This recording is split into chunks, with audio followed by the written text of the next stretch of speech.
We recap week 3 of the MLB season and what's going on in the NL West. Let's talk baseball. Kicking things off here with the National League East Division. Looking at the Mets right now, 16-7 with 10-1 at home. Is it? Do you think it's sustainable, or do you think it's just kind of an early season vibe? What you thinking there?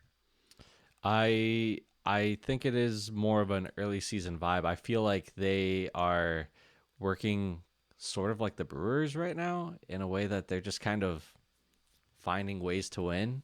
They're kind of like the new Brewers, and their starting rotation just doesn't interest me very much. How about you? Yeah, I'd probably agree. They seem to be doing all right as a whole. Lindor's been tearing the cover off the ball as of late. But again, I mean, I just think that there's going to be a lot to go, especially in that division. That's going to be a tough division to be sustainable. I mean, I would never count the Braves out despite their struggling record in last place there at 9-13. Um, but that's still a stacked roster. They still have a good chance to come back up and in that division. Um, and I mean, I think you're still going to see the Braves in the top three come end of the season. So Yeah, I think so definitely too. can't keep them out. That's just an early season struggle. And we'll touch base on the NL West in a bit, but the Braves started off their season pretty rough going in with the Padres, who have started off the season very hot. Yeah. So, so then next here, you're looking at the we kind of mentioned the Phillies there; they are heating up as well. But then the Cubs run differential is still phenomenal out of the NL Central. Um, they're at a plus 41, and they're 14-10 leading that division when this is recorded. Uh, The next closest team behind them is Brewers, just a game and a half behind. But run differential wise, nobody else is even really close to them in the National League, or even in all of baseball for that matter. I mean, they just keep blowing teams out, and uh, even the games they lose, they score 6, 7 runs, Right. um, which is refreshing as a Cubs fan to see it. The story has always been, oh yeah, you win big one day, and then the next day you score a run, you score 0 runs, and that Hmm. hasn't really been the story this year. They did have kind of a lackluster series in San Diego about a week ago. Um, but they came back home and they kind of just left off where they were before that, and it's been refreshing. Yeah, and I mean, that game against the Diamondbacks, it was wild last Friday. I mean, it was 2-1 going into the seventh inning. Um, and then all of a sudden that game ends 13-11. The wind was blowing out at Wrigley, and the Cubs, had a big lead, and they blew that lead, and then they came back. That was a crazy game. Had a little bit of everything. Had a pitcher's duel, had a home run derby, all the above. It was a very fun game to watch. Probably Yeah, unless you were a Diamondbacks fan, but even as a Cub fan, I mean, I went probably through all the possible emotions. So, yeah. And right behind the Cubs, who have that 41 run differential, you have the Padres at plus 35 and the Mets at plus 35. I know we're going to talk about the NL West here in a second, but um, a lot of big run differentials in the NL and the AL, Robbie, not quite the same in the AL. We no, it's have, it, it's yeah, crazy. I mean, you look at it, you got the Yankees who were leading it with plus 27, then followed behind the Tigers at plus 24. Tampa Bay at plus 8 with a losing record in last place of that division. And then you have the Houston Astros in second to last there in the AL West at plus 5. Mariners and Red Sox at plus 0 run differential as they are actively in a series with one another. And then the rest of the league has a negative run differential. Be it the first place Rangers who are 13-9 at minus 14, or the first place Guardians at 14-9 with a minus 1.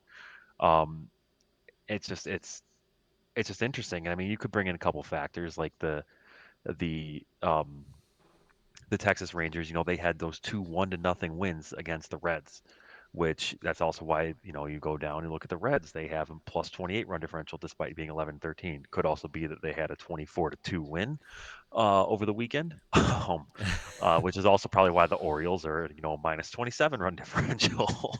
But so the run differential is a fun game, I guess, if you like numbers. But yeah. It's always one of those things where, I mean, still 3 weeks into the season, the numbers start fluctuating, but it is a good way, especially June, July, to really look at a team and be like, okay, how are they doing? What's their record? Does this seem like it's sustainable now? And it most of the time you look at those teams with those big run differentials, and those are the ones that are in the playoffs. So it's just interesting to see so many teams in the AL have zero or negative run differentials, and so many in the NL have positive, and maybe that's just because they've just been playing each other. I know, interleague play used to be a whole thing back in when we were kids. Now it's just Hmm. kind of just it's constant. Hmm. So I know the Cubs have played the A's and the Rangers, and it's probably similar for the NL and other NL teams. Could have something to do with all the positive ones in the NL and negative ones in the AL. I don't know. Or it could just be the National League is superior. It just is though, right? I mean we I could think it's joke. becoming that way for the longest time. For the longest time, it wasn't, but I think it definitely is moving that direction. I feel like it's like all there's more superstars spread out in the NL than there are in the AL. I would And agree. I would agree with that. I don't know if anecdotally it feels like there's more big markets in the NL. And you got more just kind of to touch base on. You got your superstars all spread out. You also just have there's more parity. Like you always look at toward the end of the season, you're looking at almost always closer races in the National League. I mean, in every division, like in the AL, it seems like you got your teams that are just up and head and shoulders blowing away the competition. I feel like the NL tends to be a little more competitive. But I mean, we digress. It's not really, it doesn't really matter in the end. So, But for a second, like let's say you say the just based on the run differential alone, you say the New York Yankees are the best team in the AL right now. Let's just say, mhm, okay, they're still in baseball. You still they I don't know if they make top five right. with the NL teams that we have, especially some of the NL teams the way they're playing right now. Yep, that's true. And the Yankees pretty much when they're playing against Tampa Bay, they got two home games. I mean, they're playing like, or they got two home stadiums right now. Like Right. I mean, and you got probably a lot of snowbirds that live in Tampa area for the Yankees. Like they go to the spring training every year, and they're just like, hey, every time the Yankees are in town, let's pack this park. And with that, I think we can go and talk about what's happening in the NL West. Yeah, I mean the NL West is tight. You got Padres are leading the division, just a half game over the Dodgers, and then followed by the Giants, who are just a game and a half out, and then Diamondbacks just three out, and then Rockies a very close 11 and a half games behind. Um, and just gonna have to mention it that it's very unfortunate to hear about Kris Bryant with the degenerative disc. Hope he can overcome that and come back soon. I know he does not want to retire anytime soon, so hopefully he can come back stronger than ever and get back to his old ways of mashing the ball. Um, but to get to the competitive part of that division, Padres, I mean, they're just winning games. They they're the Cubs are 3-3 against the Cubs, and then I think they're 1-2 against the Astros, and everybody else they've just beat up. Um, I don't know. Do you think they're sustainable, or you think they're kind of early, like early season heat up? What are you thinking? I think they're sustainable. The I bullpen's mean, strong. the bullpen is very strong, and two of those guys were on the Cubs, so that makes me sad, angry, furious. um, like we talked about before the season started, that team. I mean, it's got that star power, and it's got the mix of young guys. It's got the mix of guys that have done it. And the past few years, they've been present in the postseason, right? So Right. like they're right there. If there's a team the Dodgers are scared of, I would say it's the Padres. Only because they almost beat them last year. They Yeah. were very close to beating them last year. Hmm. And like we like to talk about parity on this podcast, there is in a set like that with the 5 games, um, Padres can beat the Dodgers. The year before, the Diamondbacks beat the Dodgers. So for as comfortable as we like to say, and for as good as we like to say the Dodgers are, which they are, come the They're, playoffs, those they're two beatable. teams, yeah, those two teams, I'm sure Dodgers fans they understand They don't want to. They understand that anything can go any way, right? In the Hmm. playoffs, they've been on the bad side of things not going their way in the playoffs plenty of times in the past 10 years, right? No The longer. Nationals, well, yes, but like if like these teams that were really good and then got blown up in the playoffs, like Mhm. in 2019 the Nationals came out of nowhere, right? You got the, Baby Shark, Gerardo Parra, man. Baby Shark, Howie Kendrick, right? And then you Uh-huh. had Howie Kendrick. Uh, We had Bryce Harper. Oh wait, no, you didn't. you had the Braves, who were kind of a mid team the year that they won the World Series. They knocked off the Dodgers. Like, so Yeah. it's happened to the Dodgers plenty of times. So for as good as they are on paper, I mean, 16-7, 17-7. Well, Dodgers are 16-7. Padres are 17-7. Like you just said, uh, Cubs are responsible for 3 of those 7 losses, which is pretty crazy.